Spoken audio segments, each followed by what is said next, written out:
Hello ಗೆಳೆಯರೇ, ಹೊಸ ವಿಡಿಯೋಗೆ ಸ್ವಾಗತ.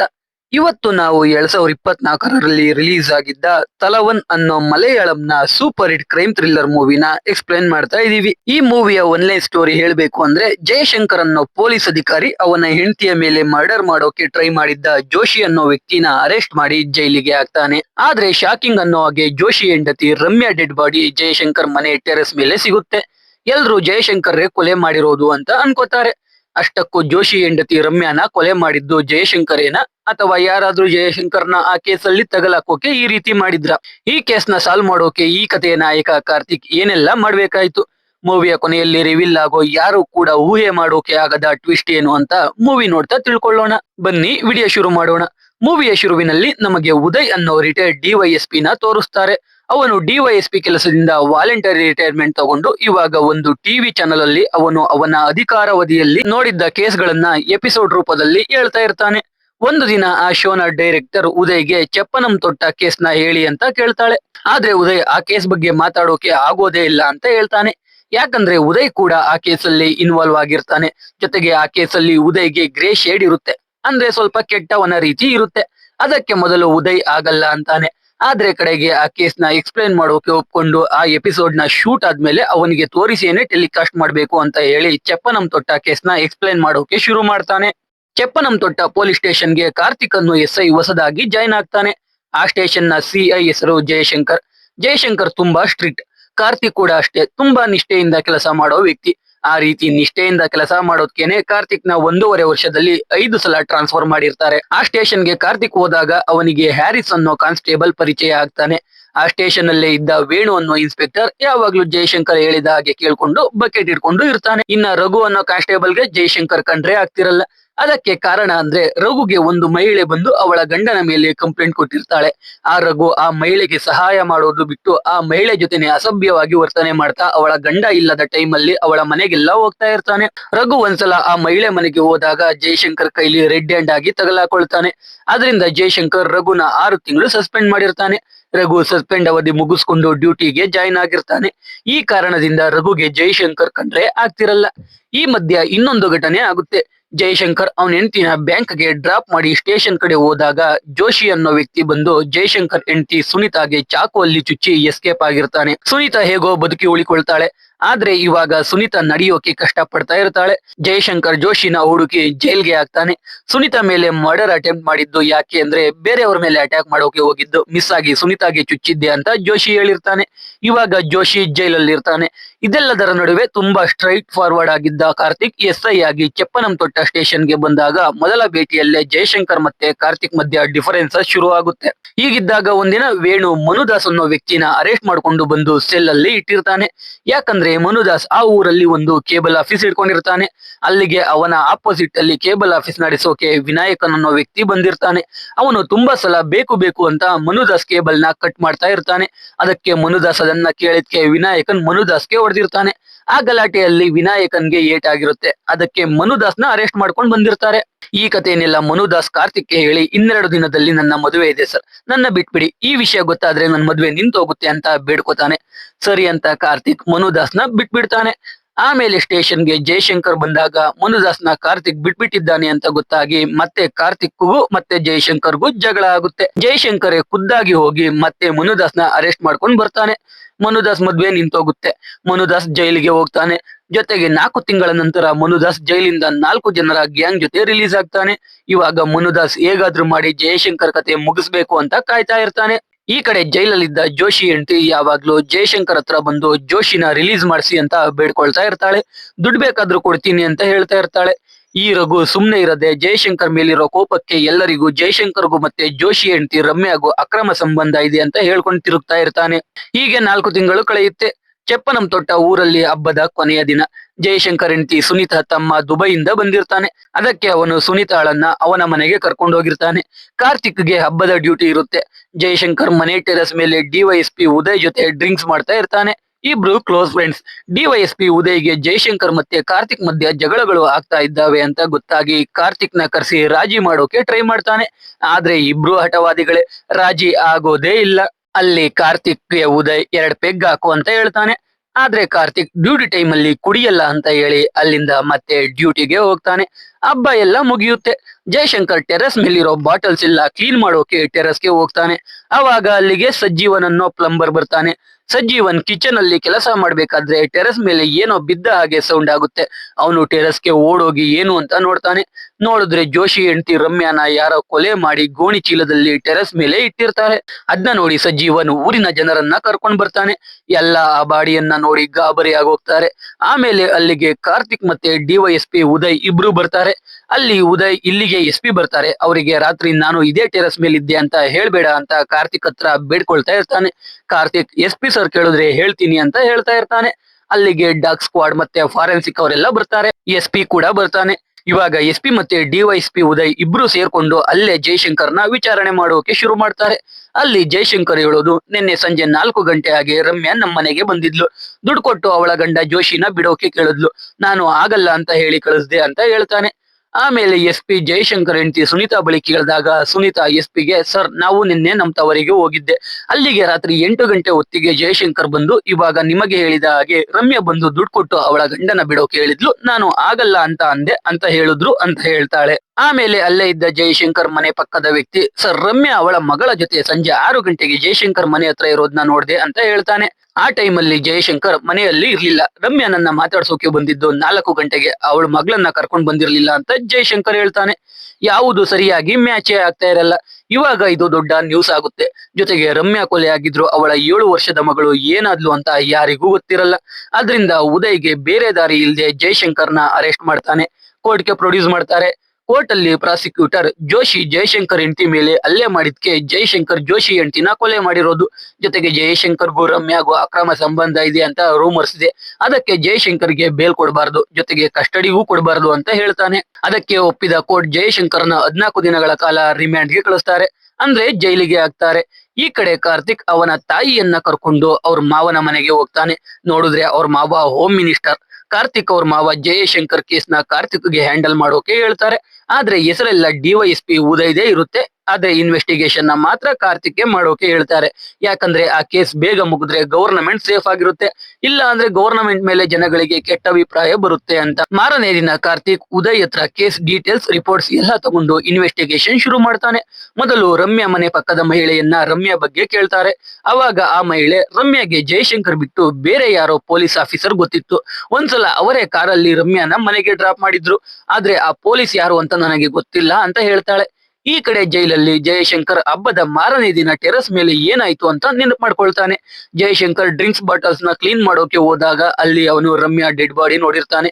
ಇದರಿಂದ ನಮ್ಗೆ ಗೊತ್ತಾಗೋದು ಜಯಶಂಕರ್ ಅಲ್ಲ ರಮ್ಯಾನ ಕೊಲೆ ಮಾಡಿರೋದು ಅಂತ. ಜೈಲಲ್ಲಿ ಇದನ್ನೆಲ್ಲ ನೆನ್ಪು ಮಾಡ್ಕೊಂಡು ಜಯಶಂಕರ್ ಈಚೆ ಬಂದು ಮುಖ ತೊಳ್ಕೊಳ್ಳುವಾಗ ಅಲ್ಲಿಗೆ ಜಯಶಂಕರ್ನ ಹೊಡೆಯೋಕೆ ಬೇರೆ ಕೈದಿಗಳು ಬರ್ತಾರೆ.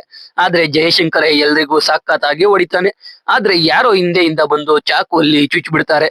ನೋಡಿದ್ರೆ ಕೊಲೆ ಆಗಿರೋ ರಮ್ಯಾ ಗಂಡ ಜೋಶಿ. ಅಷ್ಟರಲ್ಲಿ ಪೊಲೀಸರು ಬಂದು ಎಲ್ಲಾ ಕೈದಿಗಳನ್ನ ಸೆಲ್ ಒಳಗೆ ಕಳಿಸಿ ಜಯಶಂಕರ್ನ ಆಸ್ಪತ್ರೆಗೆ ಸೇರಿಸ್ತಾರೆ. ಇವಾಗ ಕಾರ್ತಿಕ್ ಜೋಶಿ ಬಳಿಗೆ ಬರ್ತಾನೆ. ಜೋಶಿಯಿಂದ ಒಂದು ವಿಷಯ ಗೊತ್ತಾಗುತ್ತೆ. ರಮ್ಯಾ ಮೊದಲು ಜಯಶಂಕರ್ ಮನೆಗೆ ಹೋಗಿ ಜಯಶಂಕರ್ ದುಡ್ಡು ತಗೊಳ್ಳದೆ ಇದ್ದಾಗ ವಾಪಸ್ ಮನೆಗೆ ಬಂದಿರ್ತಾಳೆ. ಸ್ವಲ್ಪ ಹೊತ್ತಿನ ನಂತರ ಶಿಂಟೋ ಅನ್ನೋ ವ್ಯಕ್ತಿ ರಮ್ಯಾ ಮನೆಗೆ ಬಂದು ಜಯಶಂಕರ್ ಸರ್ ದುಡ್ಡು ತಗೊಳ್ಳೋಕೆ ಒಪ್ಕೊಂಡಿದ್ದಾರೆ ಅಂತ ಹೇಳಿ ಅವ್ರನ್ನ ಜಯಶಂಕರ್ ಮನೆಗೆ ಕರ್ಕೊಂಡೋಗಿರ್ತಾನೆ. ಈ ವಿಷಯನ ರಮ್ಯಾ ಕಾಲಲ್ಲಿ ಜೋಶಿಗೆ ಹೇಳಿರ್ತಾಳೆ. ಇವಾಗ ಕಾರ್ತಿಕ್ ಶಿಂಟೋನ ಹುಡುಕಿದ್ರೆ ಕಿಲ್ಲರ್ ಸಿಗ್ತಾನೆ ಅಂತ ಅನ್ಕೊಂಡು ಶಿಂಟೋ ಬಗ್ಗೆ ಹುಡುಕೋಕೆ ಶುರು ಮಾಡ್ತಾನೆ. ಈ ಕಡೆ ಆಸ್ಪತ್ರೆ ಸೇರಿದ್ದ ಜಯಶಂಕರ್ ಅದೇ ಚಾನ್ಸ್ ಯೂಸ್ ಮಾಡ್ಕೊಂಡು 18 ದಿನ ಬೇಲ್ ತಗೊಂಡು ವಾಪಸ್ ಮನೆಗೆ ಹೋಗ್ತಾನೆ. ಹೀಗಿದ್ದಾಗ ಒಬ್ಬ ವ್ಯಕ್ತಿ ಕೈಯಲ್ಲಿ ಕ್ಯಾಮೆರಾ ಇಟ್ಕೊಂಡು ಜಯಶಂಕರ್ ಮನೆಗೆ ಕಾಂಪೌಂಡ್ ಹಾರಿ ಹೋಗ್ತಾ ಇರೋದನ್ನ ಊರಿನ ಜನ ನೋಡಿ ಅವನಿಗೆ ಹೊಡೆದು ಕಾರ್ತಿಕ್ ಬಳಿಗೆ ಹೇಳ್ಕೊಂಡು ಬರ್ತಾರೆ.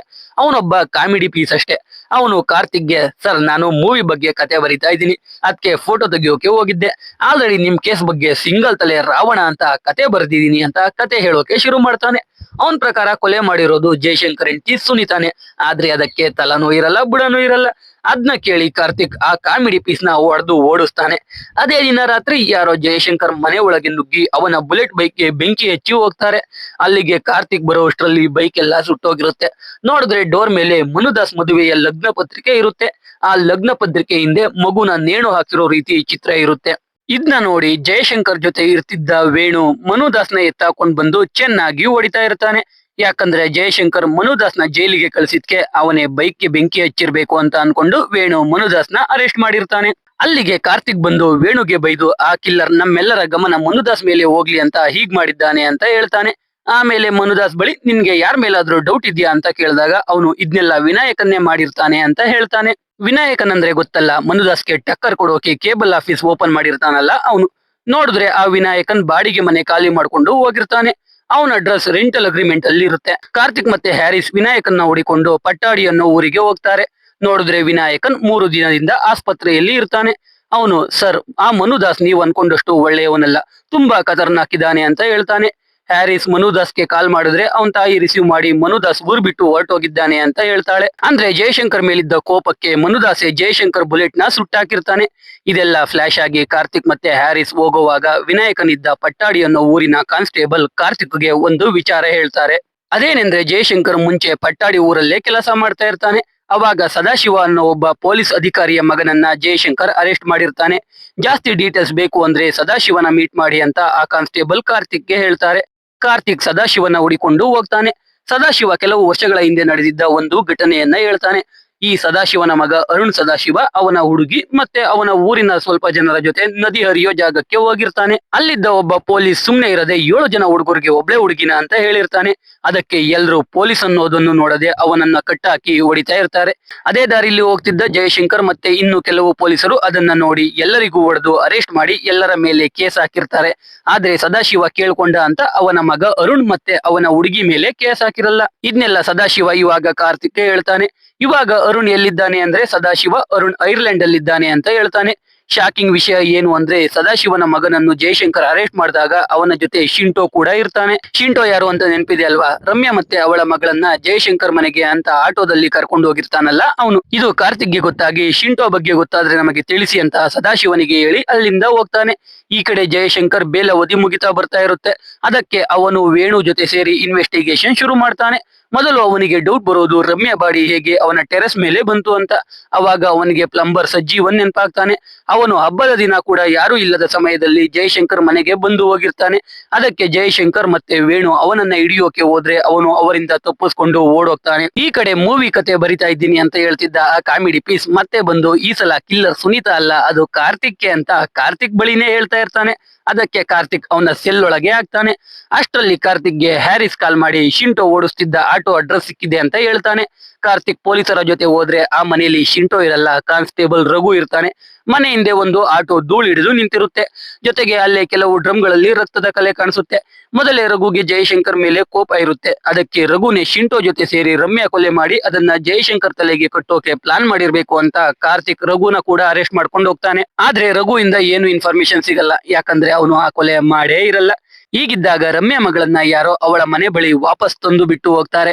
ಈ ವಿಷಯ ಗೊತ್ತಾಗಿ ಅಲ್ಲಿಗೆ ಕಾರ್ತಿಕ್ ಬಂದು ಆ ಹುಡುಗಿ ಜೊತೆ ಮಾತಾಡಿದಾಗ ಆ ಹುಡುಗಿನ ಕಿಡ್ನಾಪ್ ಮಾಡಿದ್ದು ಶಿಂಟೋನೆ. ಜೊತೆಗೆ ಶಿಂಟೋ ರಮ್ಯಾನ ಜಯಶಂಕರ್ ಮನೆ ಬಳಿಗೆ ಕರ್ಕೊಂಡು ಹೋಗಿ ಅಲ್ಲಿಂದ ಬೇರೊಂದು ಮನೆಗೆ ಕರ್ಕೊಂಡು ಹೋಗಿದ್ದ ಅಂತ ಗೊತ್ತಾಗುತ್ತೆ. ಇದೇ ಟೈಮ್ಗೆ ಪಟ್ಟಾಡಿಯಿಂದ ಹ್ಯಾರಿಸ್ ಫ್ರೆಂಡ್ ಬೆನ್ನಿ ಕಾರ್ತಿಕ್ಗೆ ಕಾಲ್ ಮಾಡಿ ಶಿಂಟೋ ಇರೋ ಜಾಗ ಗೊತ್ತಾಗಿದೆ ಅಂತ ಹೇಳ್ತಾನೆ. ಈ ಬೆನ್ನಿನೇ ಮುಂಚೆ ವಿನಾಯಕನ್ ಪಟ್ಟಾಡಿಯಲ್ಲಿರೋದ್ನ ಹ್ಯಾರಿಸ್ಗೆ ಕನ್ಫರ್ಮ್ ಮಾಡಿರ್ತಾನೆ. ಇವಾಗ ಅವನು ಶಿಂಟೋ ಜಾಗನ ಪತ್ತೆ ಹಚ್ಚಿರ್ತಾನೆ. ಶಿಂಟೋ ಯಾವುದೋ JCB ಕೆಲಸ ಮಾಡ್ಕೊಂಡಿರ್ತಾನೆ. ಶಿಂಟೋ ಇರ್ತಿದ್ದ ಜಾಗಕ್ಕೆ ಕಾರ್ತಿಕ್ ಮತ್ತೆ ಹ್ಯಾರಿಸ್ ಹೋದ್ರೆ ಶಿಂಟೋ ಆ ಜಾಗದಲ್ಲಿ ಇರೋದೇ ಇಲ್ಲ. ಅಲ್ಲಿದ್ದ ಒಬ್ಬ ವ್ಯಕ್ತಿ ಯಾರೋ ಇಬ್ರು ಶಿಂಟೋನ ಹುಡಿಕೊಂಡು ಬಂದಿದ್ರು. ಶಿಂಟೋ ಒಬ್ಬ ವ್ಯಕ್ತಿಯ ತಲೆಗೆ ಹೊಡೆದು ಎಸ್ಕೇಪ್ ಆದ ಅಂತ ಹೇಳ್ತಾನೆ. ಆ ಇಬ್ಬರು ವ್ಯಕ್ತಿಯರು ಬೇರೆ ಯಾರು ಅಲ್ಲ, ಜಯಶಂಕರ್ ಮತ್ತೆ ವೇಣುನೇ. ಶಿಂಟೋ ಜಯಶಂಕರ್ ತಲೆಗೆ ಹೊಡೆದು ಎಸ್ಕೇಪ್ ಆಗಿರ್ತಾನೆ.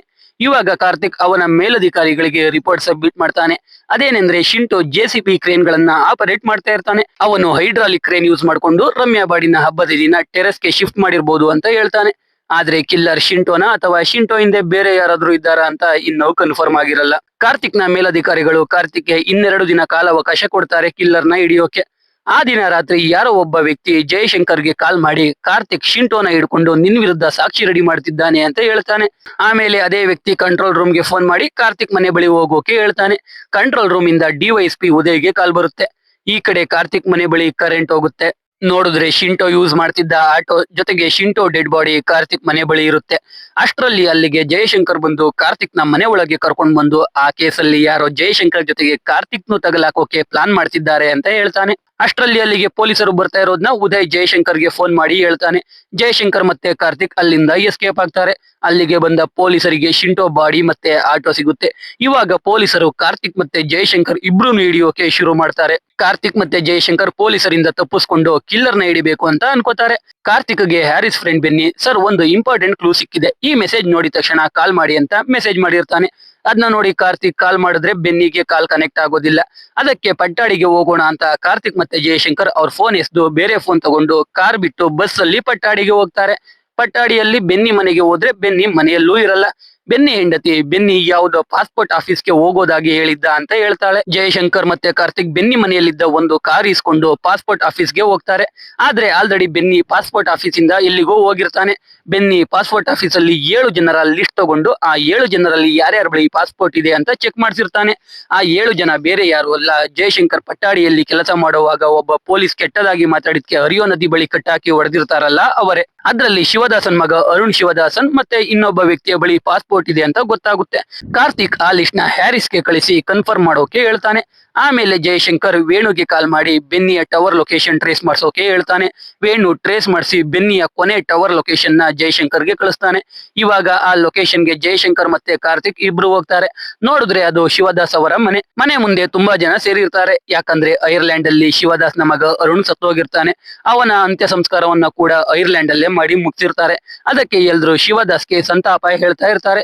ಅಲ್ಲಿಗೆ ಜಯಶಂಕರ್ ಮತ್ತೆ ಕಾರ್ತಿಕ್ ಬಂದಾಗ ಶಿವದಾಸ್ ನ ಫ್ರೆಂಡ್ ಬೆನ್ನಿ ಸರ್ ಇಲ್ಲಿಗೆ ಬಂದಿದ್ರು, ಆಮೇಲೆ ಏನೋ ಕ್ಲೂ ಸಿಕ್ತು ಅಂತ ಇಲ್ಲಿಂದ ಹೊರಟು ಹೋದ್ರು ಅಂತ ಹೇಳ್ತಾನೆ. ಅದನ್ನ ಕೇಳಿ ಜಯಶಂಕರ್ ಮತ್ತೆ ಕಾರ್ತಿಕ್ ಕೂಡ ಅಲ್ಲಿಂದ ಹೊರಡ್ತಾರೆ. ಇವಾಗ ಜಯಶಂಕರ್ ಮತ್ತೆ ಕಾರ್ತಿಕ್ ಪೊಲೀಸರಿಂದ ತಪ್ಪಿಸ್ಕೊಳ್ಳೋಕೆ ಜಯಶಂಕರ್ಗೆ ಗೊತ್ತಿದ್ದ ಒಂದು ಲಾಡ್ಜ್ಗೆ ಹೋಗ್ತಾರೆ. ಅಲ್ಲಿ ಇಬ್ರು ರೂಮ್ ಅಲ್ಲಿ ಇದ್ದಾಗ ಓನರ್ ಈಚೆಯಿಂದ ಡೋರ್ಗೆ ಬೀಗ ಹಾಕ್ಬಿಡ್ತಾನೆ. ನೋಡಿದ್ರೆ ಅಲ್ಲಿಗೆ ಪೊಲೀಸರು ಬಂದಿರ್ತಾರೆ. ಲಾಡ್ಜ್ ಓನರ್ ಬೀಗ ಹಾಕಿದ್ದು ಇಬ್ರು ಪೊಲೀಸರಿಗೆ ಇಟ್ಕೊಡೋಕೆ ಅಲ್ಲ, ಪೊಲೀಸರಿಂದ ಬಚಾವ್ ಮಾಡೋಕೆ. ಹೇಗೋ ಓನರ್ ಬುದ್ಧಿವಂತಿಕೆಯಿಂದ ಇಬ್ರು ಸ್ವಲ್ಪದರಲ್ಲೇ ಪೊಲೀಸರಿಂದ ಎಸ್ಕೇಪ್ ಆಗ್ತಾರೆ. ಆಮೇಲೆ ಹ್ಯಾರಿಸ್ ಕಾರ್ತಿಕ್ಗೆ ಕಾಲ್ ಮಾಡಿ ಒಂದು ಶಾಕಿಂಗ್ ವಿಷಯ ಹೇಳ್ತಾನೆ. ಅದೇನೆಂದ್ರೆ ಶಿವದಾಸ್ ಮಗ ಅರುಣ್ ಇಂಡಿಯಾ ಬಿಟ್ಟು ಬೇರೆ ದೇಶಕ್ಕೆ ಹೋಗೇ ಇಲ್ಲ ಅಂತ. ಇದನ್ನ ಕೇಳ್ತಿದ್ದ ಕಾರ್ತಿಕ್ ಮತ್ತೆ ಜಯಶಂಕರ್ಗೆ ರಮ್ಯಾ ಕೊಲೆ ಮಾಡಿ ಜಯಶಂಕರ್ನ ತಗ್ಲಾಕೋಕೆ ಶಿಂಟೋ ಬಾಡಿನ ಕಾರ್ತಿಕ್ ಮನೆ ಹತ್ರ ಇಟ್ಟು ಅವನನ್ನ ತಗ್ಲಾಕೊಳ್ಳೋ ಹಾಗೆ ಮಾಡಿರೋದು ಈ ಅರುಣ್ಯ ಅಂತ ಗೊತ್ತಾಗುತ್ತೆ. ಅದಕ್ಕೆ ಜಯಶಂಕರ್ ಮತ್ತೆ ಕಾರ್ತಿಕ್ ಇಬ್ರು ಶಿವದಾಸ್ ಮನೆಗೆ ಹೋಗಿ ಶಿವದಾಸ್ಗೆ ಹೊಡೆದು ಅರುಣ್ ಎಲ್ಲಿ ಅಂತ ಕೇಳ್ತಾರೆ. ಶಿವದಾಸ್ ಅರುಣ್ನ ತೋರಿಸ್ತೀನಿ ಅಂತ ಜಯಶಂಕರ್ನ ಒಂದು ರೂಮ್ಗೆ ಕರ್ಕೊಂಡು ಹೋಗ್ತಾನೆ. ಈ ಕಡೆ ಕಾರ್ತಿಕ್ ಏನೋ ಸೌಂಡ್ ಆಯ್ತು ಅಂತ ಮಹಡಿ ಮೇಲಿದ್ದ ರೂಮ್ ಕಡೆ ಹೋಗ್ತಾನೆ. ಜಯಶಂಕರ್ ಶಿವದಾಸ್ ಜೊತೆ ರೂಮ್ಗೆ ಹೋದ್ರೆ ಆ ರೂಮ್ ಅಲ್ಲಿ ಅರುಣ್ ಫೋಟೋಗೆ ಹಾರ ಹಾಕಿರಲಾಗುತ್ತೆ. ಇವಾಗ ನಮಗೆ ಒಂದು ಫ್ಲಾಶ್ ಬ್ಯಾಕ್ ತೋರಿಸ್ತಾರೆ. ಅರುಣ್ ಅವನ ಹುಡುಗಿ ಶಿಂಟೋ ಜೊತೆಗೆ ಇನ್ನೂ 4 ಜನ ಸೇರಿ ನದಿ ಹರಿಯೋ ಜಾಗದಲ್ಲಿ ಪೊಲೀಸ್ಗೆ ಹೊಡಿತಾ ಇರ್ತಾರೆ. ಅಲ್ಲಿಗೆ ಹೋದ ಜಯಶಂಕರ್ ಎಲ್ರೂನು ಅರೆಸ್ಟ್ ಮಾಡ್ಕೊಂಡು ಬರ್ತಾನೆ. ಶಿವದಾಸ್ ಮೊದಲು ಕಾರ್ತಿಕ್ಗೆ ಹೇಳಿದ ಹಾಗೆ ಅರುಣ್ ಮತ್ತೆ ಅವನ ಹುಡುಗಿಯನ್ನ ಜಯಶಂಕರ್ ಸುಮ್ನೆ ಬಿಟ್ಟಿರಲ್ಲ, ಅರುಣ್ಗೆ ಚೆನ್ನಾಗಿ ಹೊಡೆದಿರ್ತಾನೆ. ಅದನ್ನ ತಡೆಯೋಕೆ ಬಂದ ಶಿವದಾಸ್ ಕೈಲೇನೆ ಜಯಶಂಕರ್ ಅರುಣ್ಗೆ ಚೆನ್ನಾಗಿ ಹೊಡೆಸಿರ್ತಾನೆ. ಇದರಿಂದ ಅರುಣ್ಗೆ ತುಂಬಾ ಅವಮಾನ ಆಗಿರುತ್ತೆ. ಇದೇ ನೋವಿಂದ ಅರುಣ್ ಒಂದಿನ ನೇಣು ಬಿಗಿದು ಆತ್ಮಹತ್ಯೆ ಮಾಡ್ಕೊಬಿಡ್ತಾನೆ. ಆಮೇಲೆ ಶಿವದಾಸ್ ಮತ್ತೆ ಅವನ ಗೆಳೆಯ ಸೇರಿ ಅರುಣ್ನ ಅದೇ ಮನೆಯಲ್ಲಿ ಸಮಾಧಿ ಮಾಡಿ ಸಮಾಧಿ ಮೇಲೆ ಟೇಲ್ಸ್ ಹಾಕಿರ್ತಾರೆ. ಈ ಕಥೆನೆಲ್ಲ ಶಿವದಾಸ್ ಜಯಶಂಕರ್ಗೆ ಹೇಳಿ ಗನ್ ತಗೊಂಡು ಜಯಶಂಕರ್ ಮೇಲೆ ಅಟ್ಯಾಕ್ ಮಾಡ್ತಾನೆ. ಈ ಕಡೆ ಕಾರ್ತಿಕ್ ಮೇಲೆ ಶಿವದಾಸ್ನ ಗೆಳೆಯ ಅಟ್ಯಾಕ್ ಮಾಡ್ತಾನೆ. ಕಾರ್ತಿಕ್ ಶಿವದಾಸ್ ಗೆಳೆಯನ ಜೊತೆ ಫೈಟ್ ಮಾಡ್ತಾ ಇನ್ನೊಂದು ರೂಮ್ಗೆ ಹೋಗ್ತಾನೆ. ನೋಡಿದ್ರೆ ಅಲ್ಲಿ ಶಿವದಾಸ್ನ ಗೆಳೆಯ ಬೆನ್ನಿನ ಹೊಡೆದು ಕಟ್ಟಾಕಿರ್ತಾನೆ.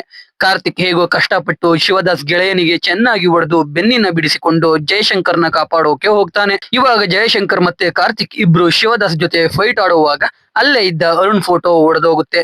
ಶಿವದಾಸ್ ಜಗಳ ನಿಲ್ಸಿ ಅವನ ಮಗನ ಫೋಟೋ ಬಟ್ಟೆ ಎಲ್ಲ ತಪ್ಕೊಂಡು ಅಳೋಕೆ ಶುರು ಮಾಡ್ತಾನೆ. ಇವಾಗ ನಮಗೆ ಶಿವದಾಸ್ನ ಪೂರ್ತಿ ಪ್ಲಾನ್ ನ ತಿಳಿಸ್ತಾರೆ. ಶಿವದಾಸ್ ಅವನ ಮಗ ಸಾಯೋಕೆ ಜಯಶಂಕರೇ ಕಾರಣ ಅಂತ ತಿಳ್ಕೊಂಡು ಜಯಶಂಕರ್ ಹೆಂಡತಿನ ಕೊಲ್ಲೋಕೆ ಜೋಶಿಗೆ ಸುಪಾರಿ ಕೊಡ್ತಾನೆ.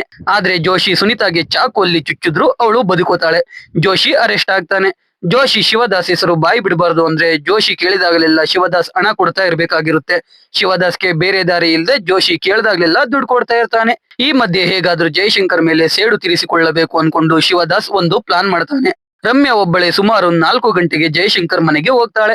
ಆದ್ರೆ ಅವನು ದುಡ್ಡು ತಗೊಳ್ಳಲ್ಲ. ಅದಕ್ಕೆ ಅವಳು ವಾಪಸ್ ಮನೆಗೆ ಹೋಗ್ತಾಳೆ.